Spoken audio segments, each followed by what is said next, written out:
آپ نے اپنی ابتدائی ویڈیو میں حضرت میر معاویہ کے بارے میں موقف نرم رکھا، مگر اب کچھ عرصہ سے آپ کھل کر ان پر اپنا موقف بیان کر رہے ہیں۔ اللہ تعالیٰ مجھے معاف کرے جی، جب میں نے نرم رکھا ہوا تھا موقف، ہاں تو میں نے آپ مجھے اب توبہ بھی نہیں کرنے دیں گے؟ اللہ تعالیٰ میری ان غلطیوں سے درگزر فرمائے کہ جب میں نے کبوتر کی طرح آنکھیں بند کی، واضح قرآن و احادیث کے ہوتے ہوئے اگر ایسے میں نے کیا تو اللہ مجھے معاف کرے، حالانکہ ایسا نہیں تھا، مجھے اس وقت اتنی چیزیں کلیئر نہیں تھی، حالانکہ ایسا نہیں تھا، مجھے اس وقت اتنی چیزیں کلیئر نہیں تھی، حالانکہ ایسا نہیں تھا، مجھے اس وقت اتنی چیزیں کلیئر نہیں تھی۔ آپ لوگوں کو یاد ہے میرے شروع کے جو کلپس تھے وہ حضرت امیر معاویہ رضی اللہ تعالیٰ کے بارے میں کھول کے بیان نہیں کرتا تھا۔ اس کا یہ مطلب نہیں تھا کہ مجھے اس وقت نہیں پتا تھا کہ انہوں نے اپنے دور ملوکیت کے اندر کیا کچھ کیا ہے امت کے ساتھ، حالانکہ ایسا نہیں تھا، مجھے اس وقت اتنی چیزیں کلیئر نہیں تھی، بس میں اس میں پردہ ڈال دیتا تھا۔ حالانکہ ایسا نہیں تھا، مجھے اس وقت اتنی چیزیں کلیئر نہیں تھی۔ پھر جب حالات سازگار ہوئے تو میں نے اس کو کھول کر بیان کر دیا۔ اہل سنت و جماعت کے روافض کے مقابلے میں امتیازی عقائد و نظریات میں سے ایک نظریہ اور عقیدہ نبی کریم علیہ الصلوۃ والسلام کے صحابہ کرام رضی اللہ تعالی عنہم اجمعین کا دفاع کرنا اور ان کی عظمت و شان کو بیان کرنا اور صحابہ کرام رضی اللہ تعالی عنہم کی خوبیاں، ان کے محاسن کو بیان کرنا، یہ ہمارا اہل سنت و جماعت کا امتیاز ہے روافض کے مقابلے میں۔ اور اہل سنت کا یہ طے شدہ اتفاقی اجماعی عقیدہ ہے کہ صحابہ کرام رضی اللہ تعالی عنہم کی ذوات طیبات کے خلاف کوئی کسی قسم کا منفی اور کوئی کسی قسم کا کوئی نیگیٹو جملہ اور لفظ استعمال نہیں کر سکتے۔ ان کی عزت کی جائے گی، احترام کیا جائے گا اور ان کا اکرام کیا جائے گا، اور ان کے فضائل و کمالات، ان کی خوبیاں اور ان کے محاسن کو بیان کیا جائے گا۔ بالخصوص جب ان کے مشاجرات اور ان کے اختلافات کی بات آتی ہے تو اس میں اپنی زبانوں کو بند رکھا جائے گا۔ بحمد تعالیٰ یہ عقیدہ اہل سنت و جماعت کا شروع سے چلا آ رہا ہے، اور اس کی تصریحات بڑے بڑے ائمہ دین، محدثین، فقہا، متکلمین اور علماء نے اپنی اپنی کتابوں میں واضح طور پر فرمائی ہیں۔ مرزا جیلمی بھی ایک عرصہ تک اسی نظریے اور عقیدے پر صحابہ کرام کے حوالے سے قائم رہا، اور باقاعدہ طور پر اس نے یہ بیانات دیے ہیں صحابہ علیہ رضوان کے حوالے سے کہ وہ لوگ ہیں جو گزر چکے ہیں اور ان کا معاملہ ہم اللہ رب العزت کے سپرد کر دیں گے، ان کے خلاف کوئی بات کرنے کی اجازت نہیں ہے۔ یہ باقاعدہ اس کے اپنے بیانات ہیں۔ تو یہ آج کے دور کے اندر بھی جب ہم بحثیں لے کر بیٹھ جاتے ہیں، اہل تشیع جب اہل سنت کے ساتھ بحث کرتے ہیں، وہ کہتے ہیں جی حضرت علی کی خلافت حق تھا، ابو بکر و عمر نے رضی اللہ عنہم نے اس کو جو ہے وہ غصب کیا، نعوذ باللہ، تو ہم ان بحثوں میں الجھ جاتے ہیں۔ اس کا بھائیو ایک ہی جواب ہے، تلک امت قد خلت لہا ما کسبت ولکم ما کسبتم۔ تو بھائیو اگر ابراہیم علیہ السلام اور اسحاق علیہ السلام اور اسماعیل علیہ السلام اور یعقوب علیہ السلام اور ان کے 12 بیٹوں کے بارے میں اللہ تعالیٰ فرما رہا ہے کہ وہ فوت ہو کے اللہ کے پاس جا چکے، اپنے اعمال ساتھ لے گئے، وہ امت گزر چکی ہے، ان کے مال ان کے ساتھ، تو سیدنا ابوبکر، سیدنا عمر، سیدنا عثمان، سیدنا علی رضی اللہ عنہم اجمعین کو پیغمبر تو نہیں ہے نا؟ ان سے اگر کسی معاملے میں خطا ہوئی یا ان کے آپس کے اختلافات تھے، وہ ہم کہیں اللہ کے سپرد، اللہ تبارک و تعالیٰ ان کو آپس میں راضی کر کے انشاءاللہ ان کا داخلہ جنت میں فرمائے گا انشاءاللہ۔ تو ان بحثوں میں نہ ہم الجھیں۔ بالخصوص سیدنا امیر معاویہ رضی اللہ تعالیٰ عنہ کے حوالے سے باقاعدہ اس نے بیان دیا کہ ہم حضرت امیر معاویہ رضی اللہ تعالیٰ عنہ کے ساتھ محبت کرتے ہیں، اور یزید بن معاویہ کی آڑ کے اندر جن لوگوں نے سیدنا معاویہ رضی اللہ تعالیٰ عنہ کے اوپر زبان درازی کی، ہم ان سے بھی کوئی محبت نہیں کرتے، ہم سیدنا معاویہ رضی اللہ تعالیٰ عنہ کے ساتھ محبت کرتے ہیں، اور ان کی جو اجتہادی غلطیاں ہیں وہ اللہ تعالیٰ معاف کرے گا، ہم ان کے بارے میں اپنی زبان نہیں کھولتے۔ حضرت سیدنا ابو سفیان رضی اللہ تعالیٰ عنہ کو سیدنا کہا اس نے باقاعدہ۔ اب تھوڑی سی بات ماموں کے بیٹے کے بارے میں ہو جائے، یزید کے بارے میں، کیونکہ حضرت معاویہ ہمارے روحانی ماموں ہیں، ساڈے مامے کا پتر تے لگتا ہے یزید، پر وہی گل ہے کہ حضرت نوح کا بیٹا اگر غلط کام کرے گا تو نوح علیہ السلام کی وجہ سے اس کو کوئی نہیں سپورٹ ملے۔ تو حضرت امیر معاویہ کی ایک بہن سیدہ ام حبیبہ رضی اللہ تعالیٰ عنہ نبی صلی اللہ علیہ وسلم کی بیوی ہماری ماں ہے، اور ان کے والد سیدنا ابو سفیان رضی اللہ تعالیٰ عنہ حضور کے سسر ہے۔ کوئی بندہ ان کے بارے میں بکواس کرے گا، وہ اپنی نسبت نبی صلی اللہ علیہ وسلم سے سمجھے ٹوٹ گئی، اہل بیت سے بھی ٹوٹ گئی۔ اور پھر سیدنا امیر معاویہ رضی اللہ تعالیٰ عنہ کے حوالے سے یہ بات بھی تسلیم کی کہ وہ کاتب وحی ہیں، یہ بھی سابقہ پرانے بیانات ہیں مرزا جیلمی کے، اور یہاں تک یہ بیان دیا کہ یزید کے عمل اور یزید کے کاموں کی وجہ سے سیدنا امیر معاویہ رضی اللہ تعالیٰ عنہ کو مطعون نہیں کیا جا سکتا۔ پھر نوح علیہ السلام کی مثال باقاعدہ مرزا جیلمی نے اس سلسلہ میں اس بات کو بیان کرتے ہوئے دی ہے۔ اور پھر روافظ کی روش پر چلتے ہوئے مرزا جیلمی نے انہی سے امیر معاویہ، حضرت مغیرہ بن شعبہ، عمرو بن العاص رضی اللہ تعالی عنہم اجمعین، ان صحابہ کے خلاف اپنی زبانیں تان دراز کرنی شروع کی اور ان کے خلاف جو نا وہ نظریہ جو روافظ کا نظریہ اور عقیدہ ہے اس کو پروموٹ کرنا شروع کر دیا، اور بیان دیا کہ پہلے سابقہ بیان یہ دے چکا ہے کہ مجھ پر ساری چیزیں واضح تھی، لیکن حکمت عملی کی وجہ سے، حالات کی وجہ سے میں نے ان چیزوں کو حضرت امیر معاویہ کے خلاف بیان نہیں کیا۔ آپ لوگوں کو یاد ہے میرے شروع کے جو کلپس تھے وہ حضرت امیر معاویہ رضی اللہ تعالیٰ کے بارے میں کھول کے بیان نہیں کرتا تھا۔ اس کا یہ مطلب نہیں تھا کہ مجھے اس وقت نہیں پتا تھا کہ انہوں نے اپنے دور ملوکیت کے اندر کیا کچھ کیا ہے امت کے ساتھ، بس میں اس میں پردہ ڈال دیتا تھا۔ پھر جب حالات سازگار ہوئے تو میں نے اس کو کھول کر بیان کر دیا۔ پہلے رضی اللہ تعالیٰ عنہ بھی کہتا رہا، سیدنا بھی کہتا رہا، اور یہاں تک کہا کہ میں حضرت امیر معاویہ رضی اللہ تعالیٰ عنہ کے ساتھ محبت کرتا ہوں، اور پھر بعد میں یہ کہا کہ لوگ مجھے پوچھتے ہیں کہ آپ کو ساری چیزیں پتہ ہے حضرت امیر معاویہ کے بارے میں، تو آپ کس طرح ان کے بارے میں رضی اللہ تعالیٰ عنہ کے لفظ استعمال کرتے ہیں؟ تو مرزا نے کہا کہ دل پہ پتھر رکھ کے کرتا ہوں۔ آپ ماشاءاللہ اتنے بڑے عالم ہیں، عالم میں کہہ رہا ہوں، میں تو جاہل آدمی ہوں، میرے پاس کوئی ڈگری نہیں، سب کچھ جاننے کے باوجود آپ امیر معاویہ کو رضی اللہ عنہ کس دل سے اور سوچ کے تحت کرتے ہیں؟ یار بڑی بار جواب دے چکا ہوں، چھاڑ دو یار، دل پہ پتھر رکھ کے کہتے ہیں، ہمیں پتہ ہے، دل پہ پتھر رکھ کے کہتے ہیں، ہمیں پتہ ہے، دل پہ پتھر رکھ کے ان کو رضی اللہ تعالیٰ عنہ کہتا ہوں۔ اور پھر بیان بدلا، پہلے تو یہ کہا کہ ساری چیزیں مجھ پر واضح تھی لیکن حکمت عملی کی وجہ سے میں نہیں بولتا تھا، اور اب نیا بیان یہ دے رہا ہے کہ مجھ پر یہ چیزیں بالکل پہلے واضح نہیں تھیں، ایک وقت تک مجھ پر یہ چیزیں واضح نہیں تھیں، اور اب مجھ پر چونکہ واضح ہو چکی ہیں اس لیے میں حضرت امیر معاویہ کے خلاف بولتا ہوں۔ تو اس طرح کے مختلف سٹیٹمنٹس مرزا جیلمی جو وہ دیتا رہتا ہے، جو اس کے جھوٹا اور کذاب ہونے کی واضح دلیل اور نشانی اور علامت ہے، جبکہ اہل سنت و جماعت کا بحمد تعالی عقیدہ اور نظریہ صدیوں سے قرآن و سنت کی روشنی میں اور امت کے جو اہل سنت و جماعت کا اجماع اور اتفاق ہے اس کے مطابق چلا آ رہا ہے کہ ہم نے صحابہ کرام رضی اللہ تعالی عنہم کی عزت کرنی ہے، احترام کرنا ہے، اور ان کے بارے میں کوئی منفی جملہ اور لفظ بولنے کی ہمیں اجازت نہیں ہے۔ اس سلسلے میں بہت ساری تصریحات موجود ہیں، میں آپ کے سامنے امام ابن حجر عسقلانی کی کتاب الاصابہ فی تمییز الصحابہ کی پہلی جلد کے صفحہ نمبر 9 سے چند اقتباسات آپ کے سامنے رکھتا ہوں۔ امام ابن حجر عسقلانی نے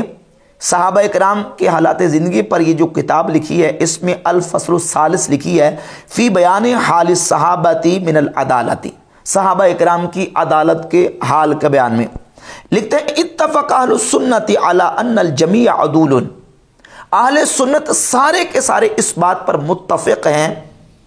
کہ صحابہ کرام علیہ رضوان جمیع صحابہ عدول ہیں، ولم یخالف فی ذالک الا الشذوذ من المبتدعہ، اس عقیدے کا مخالف نہیں ہے مگر شاذ عقیدہ رکھنے والا بدعتی، اہل سنت سارے متفق ہیں کہ تمام صحابہ کرام علیہ رضوان عادل ہیں۔ وقد ذکر الخطیب فی الکفایۃ فصلا نفیسا فی ذالک، لکھتے ہیں کہ خطیب بغدادی نے اپنی کتاب الکفایہ میں اس سلسلہ میں ایک نفیس فصل قائم کیا ہے اور اس میں ثابت کیا کہ عدالت الصحابۃ ثابتۃ معلومۃ بتعدیل اللہ لہم، صحابہ اکرام علیہ رضوان کی عدالت ثابت ہے، اللہ رب العزت نے ان کی عدالت کو بیان کیا۔ پھر اس سلسلہ میں صفحہ نمبر 10 پر انہوں نے قرآن مجید کی متعدد آیات طیبات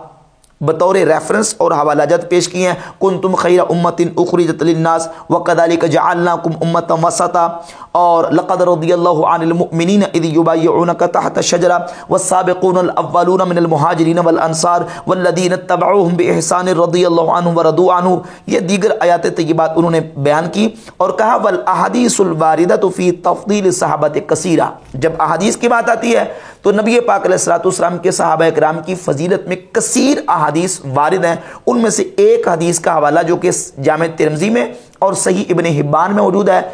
امام ابن حجر عسقلانی نے حوالہ دیا، اور یہ حدیث جو ہے وہ امام احمد بن حنبل کی کتاب فضائل الصحابہ کے بالکل آغاز میں 4 طرق اس کے امام احمد بن حنبل لے کے آئے، اور یہ حدیث کم از کم درجہ حسن کی ہے کہ نبی پاک صلی اللہ علیہ وآلہ وسلم نے فرمایا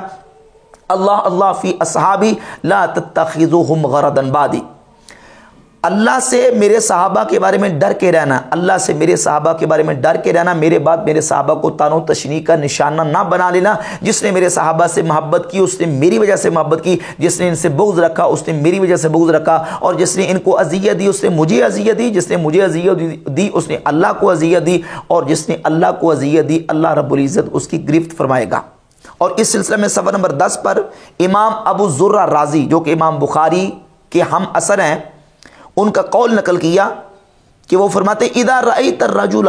ينتقص احد من اصحاب رسول اللہ صلی اللہ علیہ وآلہ وسلم فاعلم انہ زندیق،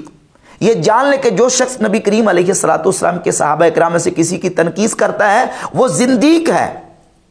وذلك ان الرسول حق والقرآن حق وما جاء به حق، قرآن حق ہے، اللہ کے رسول حق ہیں، اور جو اللہ کے رسول لے کے وہ بھی حق ہیں۔ وانما ادى الينا ذلك کلہ صحابہ،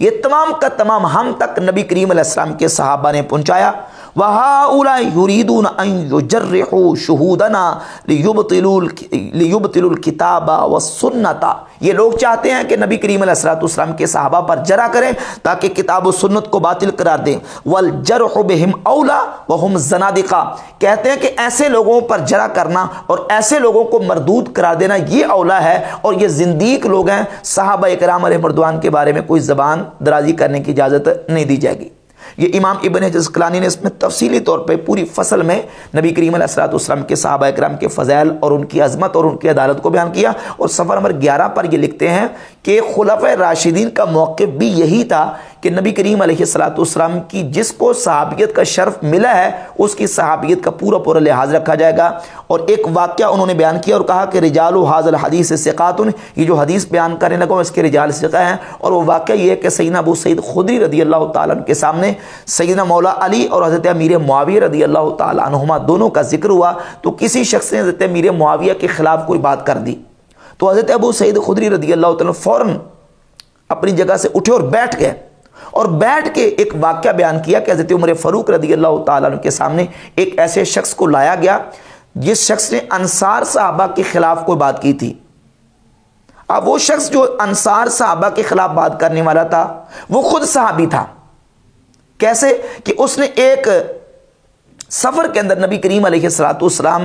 کی صحبت پائی تھی، تو حضرت عمر فاروق رضی اللہ تعالیٰ عنہ نے اس شخص کے بارے میں اب کیا کہا لولا ان لہو صحبہ من رسول اللہ صلی اللہ علیہ وسلم، فرماتے اگر اس شخص کو نبی کریم علیہ الصلوۃ والسلام کی صحبت حاصل نہ ہوتی تو پھر میں اس کے ساتھ نپٹتا اس بندے کے ساتھ اور معاملہ کرتا،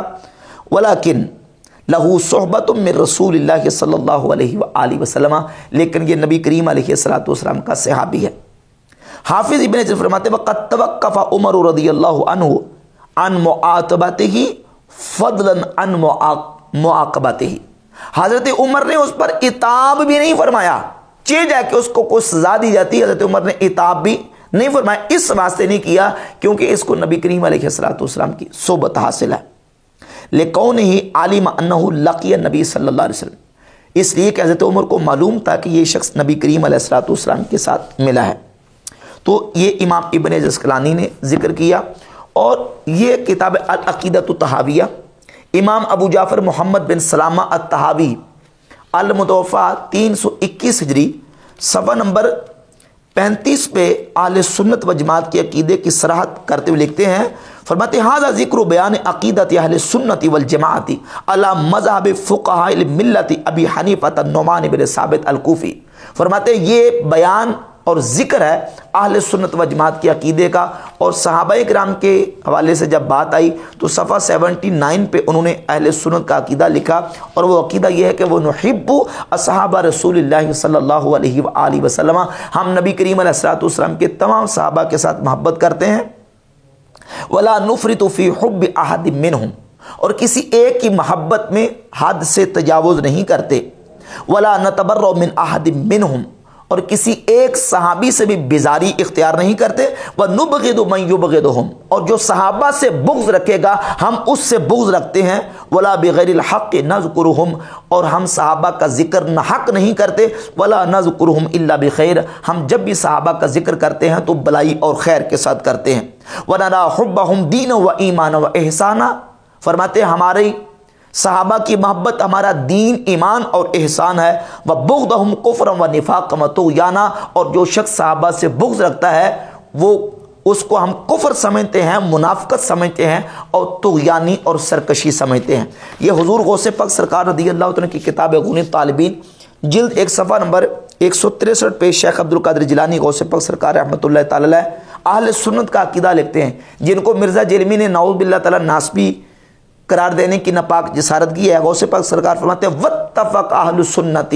علی وجوب الکف عما شجر بینہم، صحابہ اکرام کے آپس میں جو مشاجرات اور لڑائیاں اور جھگڑے ہوئے اس میں اپنی زبان کو بند رکھنے پر اہل سنت متفق ہیں، والامساک عن مصابیہم، اور صحابہ کی برائی بیان کرنے میں رک جانے پر اہل سنت متفق ہیں، واظہار فضائلہم ومحاسنہم، اور اس بات پر بھی متفق ہیں کہ ہم ان کے فضائل اور ان کی خوبیاں بیان کریں گے، وتسلیم امرہم الی اللہ عز وجل علی ما کانا، جو صحابہ اکرام کے آپس میں معاملات ہو چکے ان کے معاملے کو اللہ کے سپرد کر دینے پر متفق ہیں، جس پر مرزا جیلمی بھی پہلے متفق تھا بعد میں منحرف ہو گیا۔ وجرا من اختلاف علی و طلحہ و زبیر و عائشہ و معاویہ رضی اللہ عنہم علی ما قدمنا بیانہ، فرماتے اس کا بیان ہم نے پیچھے کر دیا کہ صحابہ اکرام کے آپس میں مولا علی، سیدنا طلحہ، زبیر، سیدہ عائشہ رضی اللہ تعالیٰ عنہم اجمعین، ان تمام کے آپس میں جو اختلافات ہوئے ہیں اس کو اللہ کے سپرد کر دینے پر اہل سنت و جماعت متفق ہیں۔ اس کے علاوہ یہ قاضی ایاز مالکی رحمۃ اللہ علیہ کی کتاب الشفاء بتعریف حقوق المصطفیٰ، امام قاضی ایاز المتوفی 544 ہجری اپنی کتاب الشفاء کے جلد 2 کے صفحہ 295 پہ لکھتے ہیں من شتم احد من اصحاب نبی صلی اللہ علیہ وسلم ابا بکر او عمر او عثمان او معاویہ او عمر بن العاص، جس نے نبی کریم علیہ الصلوۃ والسلام کے کسی صحابی کو برا کہا، سیدنا ابو بکر صدیق، عمر فاروق، عثمان غنی، حضرت معاویہ، حضرت عمر ابن العاص، کسی صحابی کو برا کہے، فَإِن قَالَ كَانُوا عَلَى ضَلَالٍ وَكُفْرٍ قُتِلَ، اگر وہ یہ کہے کہ یہ نعوذ باللہ تعالیٰ یہ گمراہ اور کافر تھے تو ایسے شخص کو وقت کا حاکم قتل کر دے گا۔ وَإِن شَتَمَهُمْ بِغَيْرِ هَذَا مِن مُشَاتَمَةِ النَّاسِ نُقِّلَ نِقَالًا شَدِيدًا، اور اگر ان کو گمراہ اور کافر نہ سمجھے ویسے ان کے خلاف اپنی زبانیں تان دراز کرے تو فرماتے ہیں تو پھر اس کو بھی وقت کا حاکم جو ہے وہ سزا دے گا۔ ایسا شخص جو ہے وہ نبی کریم علیہ الصلوۃ والسلام کے صحابہ کے بارے میں بولنے والا وہ صحیح عقیدہ مسلمان کہلانے کا حقدار نہیں ہے۔ یہ اہل سنت و جماعت کا بحمد تعالیٰ صدیوں سے عقیدہ اور نظریہ چلا آ رہا ہے۔ مرزا جیلمی بھی پہلے صحابہ کے حوالے سے اسی عقیدے کا دفاع کرتا تھا، بیان کرتا تھا، لیکن پھر روش جو روافض کی اس کو اختیار کیا اور سیدنا امیر معاویہ، مغیرہ بن شعبہ اور عمر ابن العاص رضی اللہ تعالیٰ عنہم اجمعین ان صحابہ کے خلاف اپنی زبانیں تان دراز کرنی شروع کر دی۔